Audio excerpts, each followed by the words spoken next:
What's going on, everybody? This is Brent0331. Appreciate everybody tuning in. I got a very special live stream tonight. There's a verdict about to come out in a case of the MARSOC 3 guys. And if you guys don't know what that is, we've already done a live stream with Major Fred Galvin, who talked about this situation that's going on.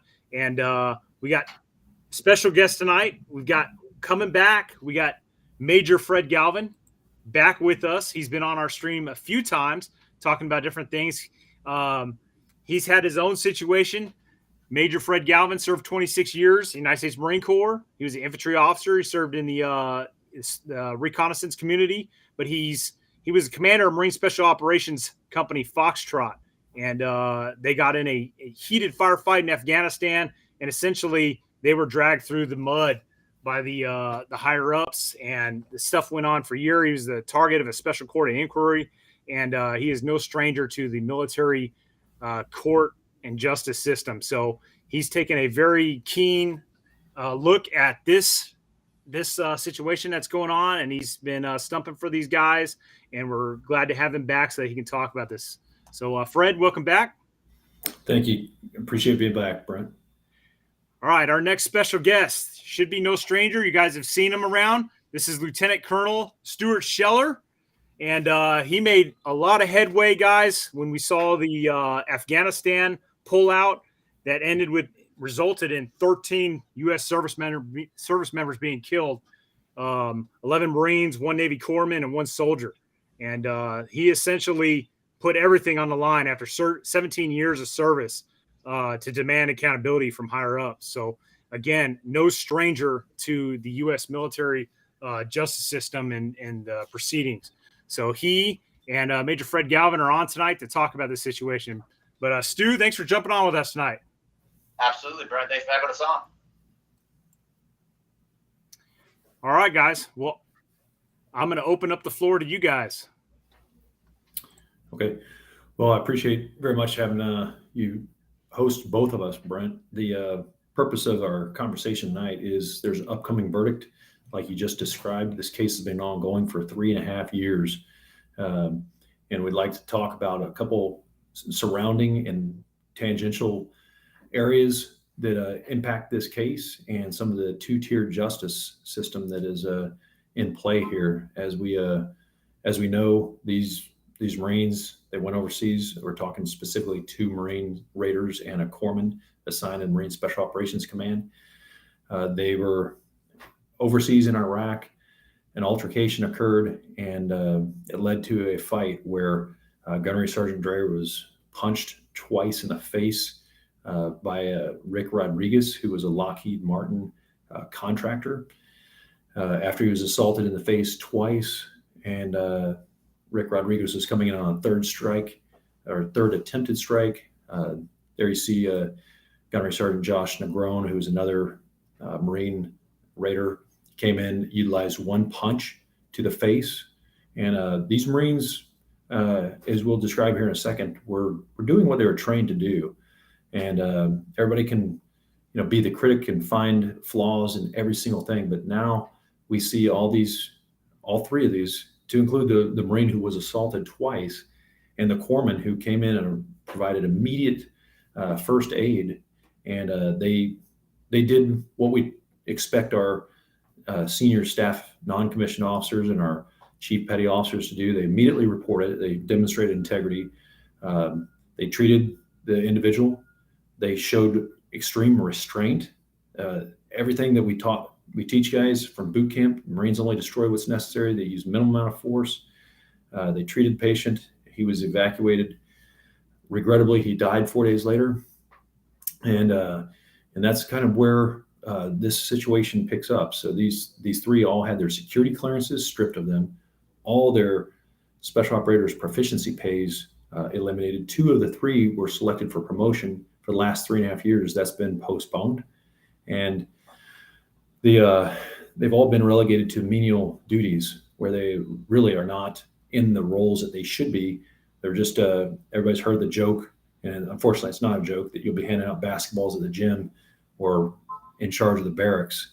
That's not really what we have Marine Special Operators at the senior staff non-commissioned officer levels to do, but that's what they're there to do. So, but I want to make my comments, and I'll address a few situations in this case that are also ongoing. I want to have it, Stu Scheller also address some things, but we do want to let you updated and let you know where this is at. So last month on the 29th, Chief Gilmet had his case. The government came in to reappeal it.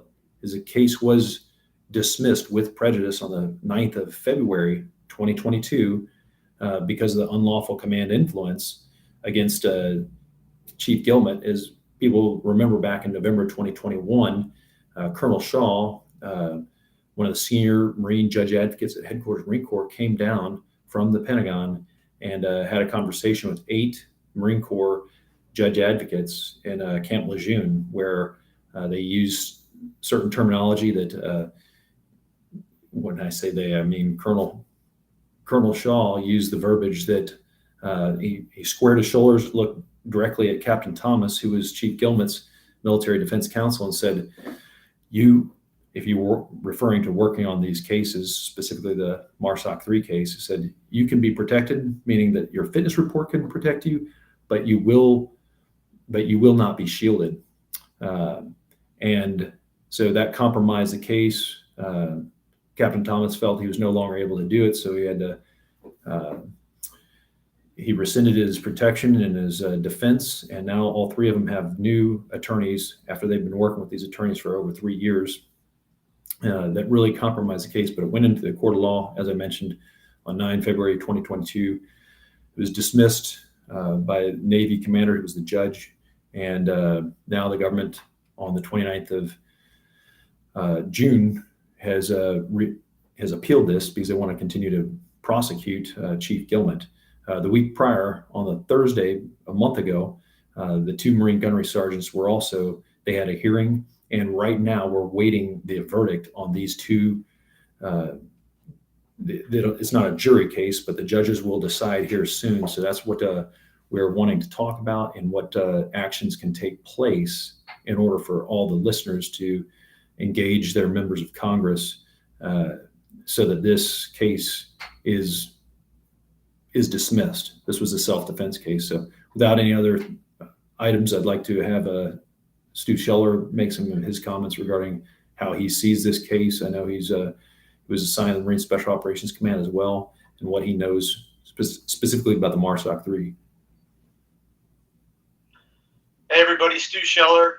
Yeah, as Fred just said, he laid out the facts of the case. I was in MARSOC. I'm not a badged operator. I'm just an infantry officer. I served there as a support battalion XO from summer of 19 to summer of 20. This incident had happened just 6 months previous. And I just want to start by saying the way that this has been handled is completely unjust, unfair. Right now, we have 2 situations. We have a self-defense case that's been drawn out for 3 years. We have an undue command influence incident, which negates us even talking about the facts of the case. The fact that these 3 have sat in purgatory, I've sat down, had lunch with all 3 of them. The pressure, you can only imagine, with jail for your whole life hanging over your head, multiple years. And because the Marine Corps has had undue command influence, this thing is dragging out. They're the ones that punted this. These 3 service members deserve justice. Right now, Colonel Shaw, who committed an illegal act, there has been no legal action taken against him. The only thing they did was a command investigation and then did nothing. Right now, the person who was killed, a Lockheed Martin employee, guess who is sitting on the board? The chairman of or one of the board members is former General Dunford. General Dunford was also the chairman of Joint Chiefs when this incident happened. This whole thing stinks. Right now, we have cowards for our senior leaders, and if they just open their eyes and care about the junior enlisted, they might get involved and do the right thing. And so this is us saying, wake up, open your eyes. These 3 service members who have fought for our country deserve justice. Yes, great comments. One of the things when someone who's a Marine Corps colonel has been in over 25 years, assigned to the Pentagon, goes down to the Camp Lejeune, let's call it for what it is. It's not some coincidence that somebody at that rank and with that much experience goes down and makes those types of comments that you're not going to be protected on the promotion board. Colonel Shaw was called in during an investigation where he denied ever even knowing Captain Thomas, let alone making those comments. So after he totally denies that, they search his metadata on his phone, showing that he actually had acknowledged that he knew him, that he knew Captain Thomas, and that he was involved in the selection of Captain Thomas to going to a higher level military school. So as soon as that happened, Colonel Shaw backs out and says, hey, I'm invoking my right to silence, and that's where we're at. But let's talk about the two-tier justice system, because it seems like those frontline foot soldiers or Marines, in this case, these three, they all, as I previously mentioned, had their security clearances stripped of them. All their proficiency pay stopped for the last 3.5 years. Their promotions halted, relieved of their duties. What has happened to Colonel Shaw? He's enjoying the same privileges he's always has. His security clearance. I mean, what we're talking about here is very clear-cut a violation of the First Amendment when you're threatening somebody that basically they can't speak up for these guys. And the prosecution, not only do they have a weak case, but just over a year ago, they went into court, they filed a motion in an attempt to have a gag order placed against the MARSOC 3 so that they couldn't say anything to the media at all. And I know Stu Scheller's had this. They put a gag order on myself during our MARSOC 7 case 15 years ago. They even made it punitive if our attorneys said anything to the press, they would be disbarred. So what we're seeing here, yeah, you could read about it in the book A Few Bad Men. That's a nonfiction story. Regrettably, it has happened. But when you have no accountability, these are the kinds of things that we don't want to have a sequel to the book A Few Bad Men with 3 other Marine special operators. But unless people stand up and say, hey, listen, I need to contact my member of Congress, have them join the fight with Congressman Louis Gohmert and the Justice for Warriors Caucus so that they have this case dismissed. Read up about the MARSOC 3. This has gone, a lot of this, the dates that I've just mentioned that were last month with their hearings, those have not gone out in the media, but they have, all 3 of these have gone to court here in this last month.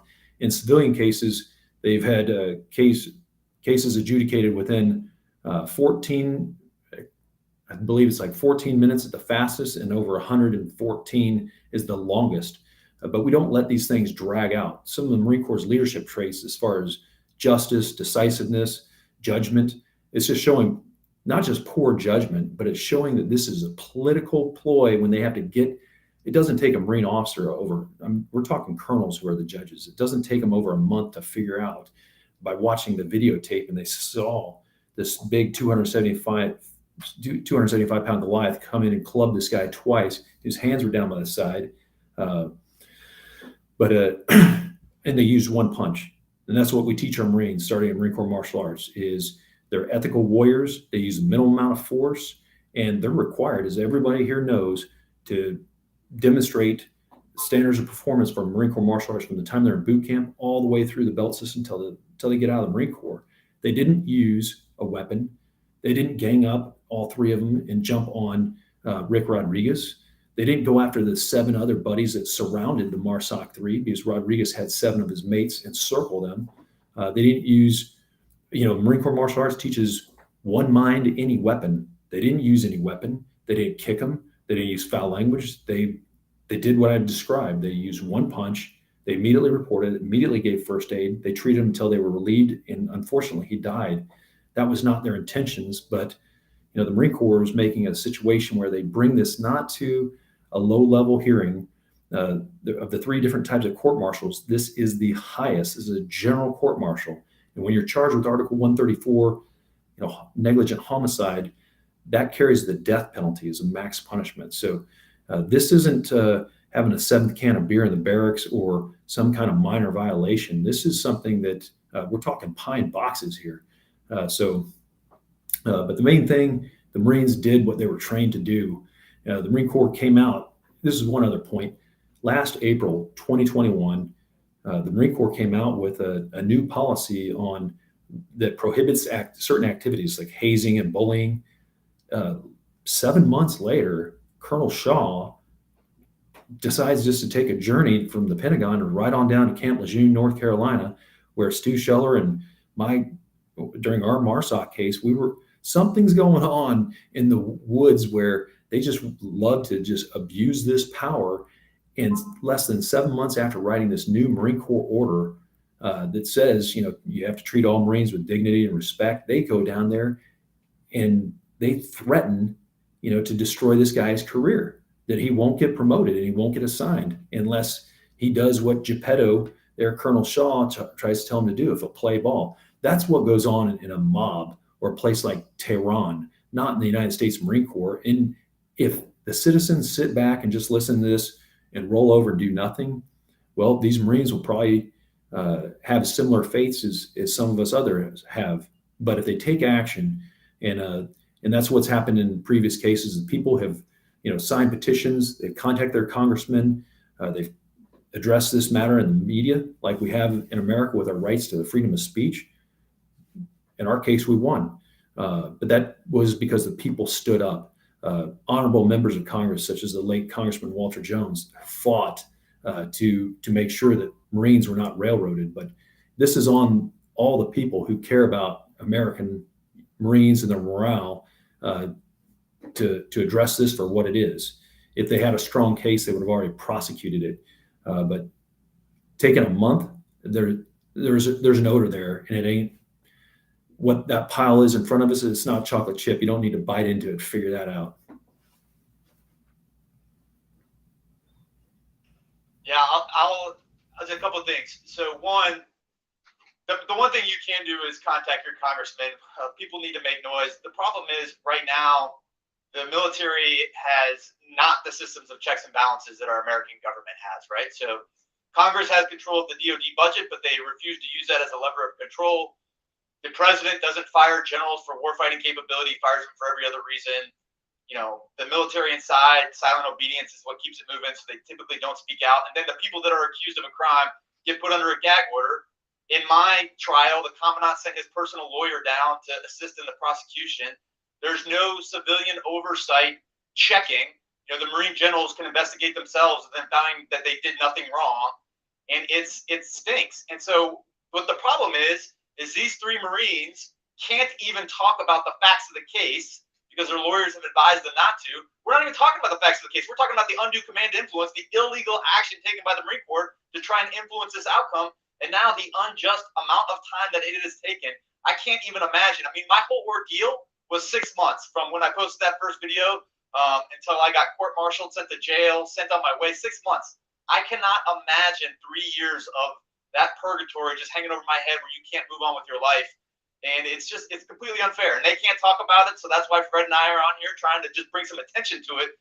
Because right now, the Marine Corps needs leadership. They need courage. And that starts with the senior leaders. And right now, we just don't have that. And so it's incumbent on the American people being knowledgeable, aware, and getting involved, whether that's contacting your congressman. You can write letters to the general officers. There's things you can do, but really your voice is what's strongest. If you just go on your own social media and talk about how unjust this is, because right now no one is able to hold these generals accountable, and they're just kind of left unchecked.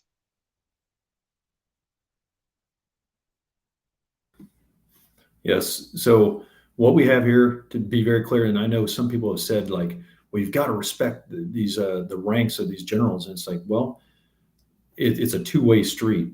They do work for civilian oversight, and that's what we're asking, the people, fellow citizens like we all are now, to step up and engage their members of Congress. www.congress.gov/members. Find your congressman or congresswoman and have them, as I mentioned before, contact Congressman Louis Gohmert's military legislative assistant, Derek Miller, and have them support the MARSOC 3 case.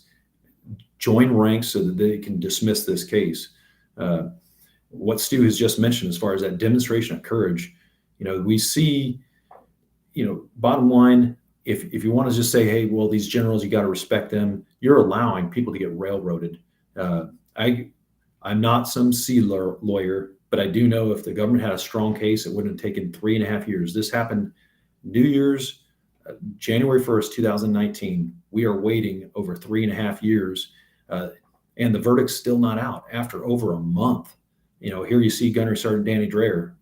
By the way, he's an African-American. The media doesn't want to talk about that. He was the one punched in the face twice by somebody much larger than him. And he, who was a recipient of this, guy like David and Goliath coming in to club him down, he's being charged. All three of them are charged with homicide. When people say it doesn't make sense, that is exactly what we're talking about.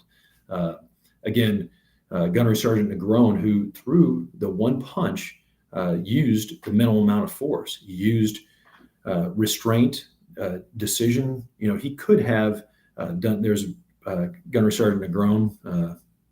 I don't know how he came up with this, but it's pretty moto. But he did what a mature Marine does. That's what we train our Marines when they go to war. They're told that if someone in their unit is attacked and they do not respond, that they will be charged, that they're obligated to respond. In this case, that's what he did. And he used the minimum amount of force. He applied the training properly that he had been taught. Again, they didn't use any other weapon other than one punch to neutralize the threat. And that's what we train. That's what we want our Marines to do. The fact that the contractor was drunk, that the contractor fell and hit his head, that was unintentional. They applied immediate first aid from a specially trained special operations corpsman who'd gone through a very rigorous special operations medical course in Fort Bragg, the same course that all the Navy SEALs, the Army Ranger medics, Green Beret medics, Air Force pararescue, they all go through this year-long course. He's the most highly trained. Actually, when they radioed it in and said, hey, this is what's going on, when they immediately notified their command, they said, make sure Chief Gilman immediately treats him. They said he's already on it right now on the scene. Then he was relieved, turned over to proper medical authorities, and after that medical evacuation, he died. They couldn't control that, but trying to drag these guys on for 3.5 years and defame them, the stress that goes on their families, the cost, the legal cost, U.S. Marine gunnery sergeants, their pay grade is the same. They're all E7s. They don't have the ability to. This isn't some small case. This is a capital offense case. The lawyers that charge for this are charging a lot of money, and people can donate. I'm not affiliated with it, but it's the United American Patriots. They have their website, www.uap.org. If they want to financially support the legal defense fund for these three, that's how they can financially support them. Everyone's support is needed, all three of theirs. So just think and read the number of articles. Because there's 3 personnel in the Marine Special Operations Command. They've been termed the MARSOC 3. There's several media sites out there. You can type in some of the most recent information. Is one of the last cases was Chief Eric Gilmet. You can web search Gilmet, Gilmet, and then UCI for unlawful command influence, and you can read all about how the last case that went in February 9th, that was dismissed with prejudice, and how the Marine Corps is saying that's not good enough. And they, on 29 June, as I said before, they're coming out to retry Chief Gilmet, the medic, we call him corpsman in the Navy, that tried to save his life, is being charged with homicide. And the Marine Corps wouldn't, they're still coming out despite this case having been dismissed with prejudice, and the Marine Corps showing their unlawful command influence. I want to remind all the listeners, the current Assistant Commandant of the Marine Corps, General Eric Smith, a few years back, he was in 2017 and 2018, he got under some heat when he was the commanding general of the 1st Marine Division for his application and his really strong arming. He said he was going to stomp out hazing. And the Marine Corps has a very clear definition of hazing. I've been retired for a while. I don't have it burned in my mind, but it's anything where you're using, they even use now the phrase psychological harm. So how is this case, after 3.5 years, and you send one of your henchmen down, to address and compromise the, the rights of someone's defense attorney, that is totally un-American. That is not what we should be, allowing in the Marine Corps. They wonder why morale is low in all the services. For instance, like in the Department of Army, we have just over 2 months left in the fiscal year, and they haven't even met 50% of the retention rates. I just 3 months ago left serving as a civilian in the Marine Corps after 4 years. And what I've seen as far as everyone there is seeking to get out as soon as they can.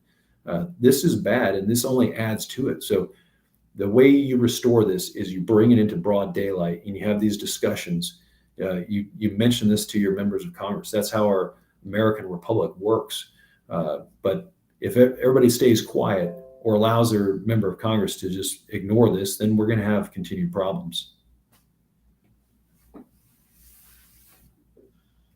Yeah, I think we've covered most of it. The thing I'll just add here at the end, Colonel Shaw, if you get a chance to see this, you're a coward.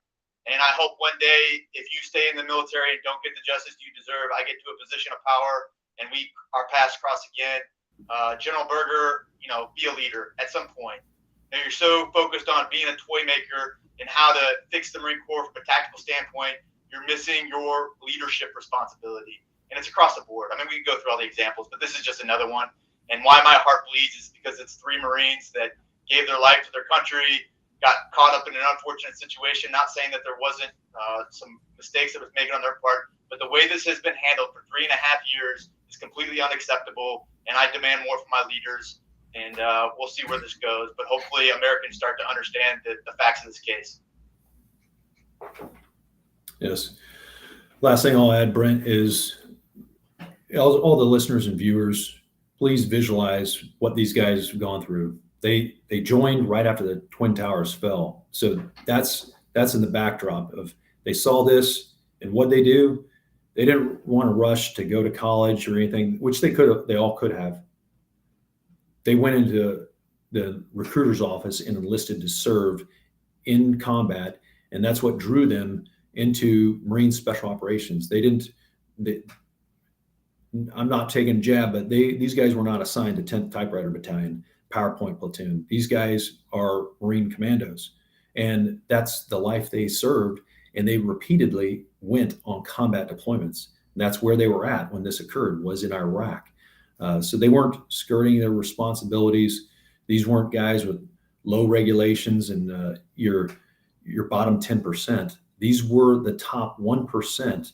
And I know some people in the Marine Corps, the senior ranks, view that with hatred that we don't have an elite with an elite. That's how they disbanded the Marine Raiders in World War II, is saying, hey, we don't have any reason to have that, and they cut them away. So don't let this happen where these few good men be treated like disposable heroes.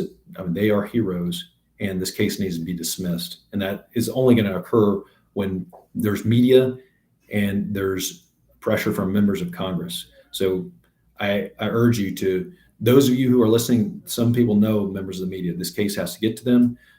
Additionally, this has to get to their members of Congress. You can do that at congress.gov/members. Educate yourself on the MARSOC 3 case and have them contact Congressman Louis Gohmert. So, but thank you very much for having us on, Brent.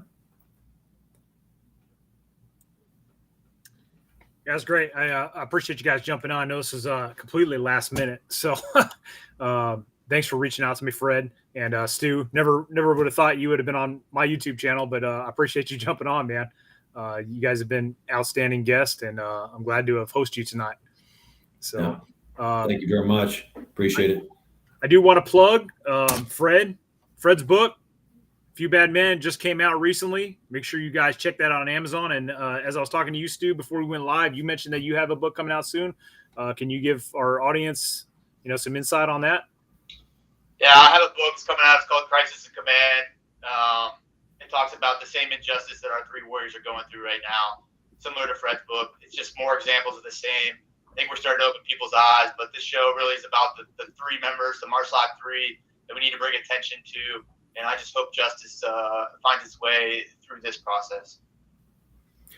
one last thing I'd like to mention is when some people, there's a lot of people who have benefited very greatly from the Marine Corps.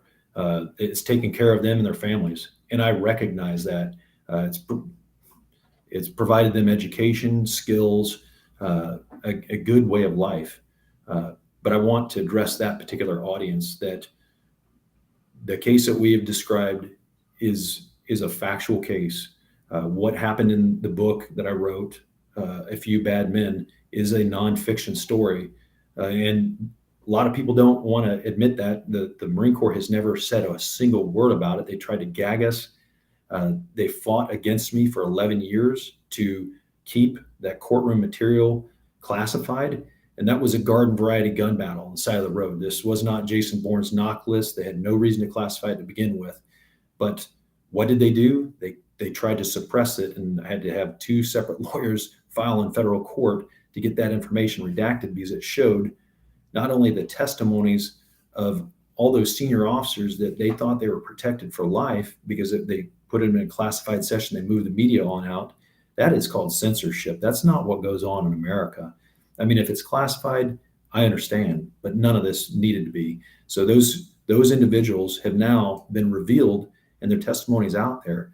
Also, with the attorneys in our case, they went down, they dressed in civilian clothes. They'd never been held to account. They've just been promoted. You read chapter 28, all these guys got promoted. And that encourages and emboldens these people to do worse in the future, which is happening right now to these MARSOC 3. This is the same command. This is the same, commandant of the Marine Corps that's making these decisions. It's, sending these attorneys down to strong arm. The attorneys in our case, they went down dressed in civilian clothes. They threatened a Marine who legally immigrated, legally naturalized, legally joined the Marine Corps. His crime is he just decided to be patriotic to his new country and serve the Marine Corps in a time of war. Signed up, served in force reconnaissance and Marine Special Operations, went overseas to fight, and they squeezed him. As most immigrants always have in the back of their head, the thought that possibly their citizenship can be revoked. Well, the 14th Amendment prohibits that. They put the screws to him, and he signed their fabricated statement from the government. These are Marine Corps officers that did this. And if you won't stand up, if you don't read what has happened and what is currently going on, then you're part of the problem. And those are just the facts. You have 3 good men. Everybody wants to figure out what kind of cause, or if you can go on a hike, or if you can do something, to support the veterans. Here is your case to support active duty Marine Raiders and a Special Operations Corpsman who are currently under fire. We have some special operations going on around the globe, but these are guys that they're under fire. They're feeling the heat from their own command. And it takes all of us to continue this kind of pressure so that this case is brought out into daylight, and members of Congress are asking the hard questions of general officers under oath in Congress to make sure this thing goes away. But they don't want to. They don't even want to talk about what happened to us 15 years ago. All those guys, almost all of them are retired. A few of them are still in circulation. But you read that book, you get a sense of how filthy some of these officers are and what they did, the depths that they went to dogpile us with 45 criminal investigators and 4 prosecuting attorneys coming after 7 guys. It's despicable. And that's what's going on right now, down there in that swamp in Camp Lejeune, North Carolina, because we're allowing it to happen. So please take action and stand up for these Marine Special Operators and Special Operations Corpsmen right now. All right, gentlemen. Well, it's been great. Let's get some justice for these 3 warfighters. So appreciate everybody jumping on tonight. And don't forget, call your congressman, get involved, and let's get justice for these 3 guys.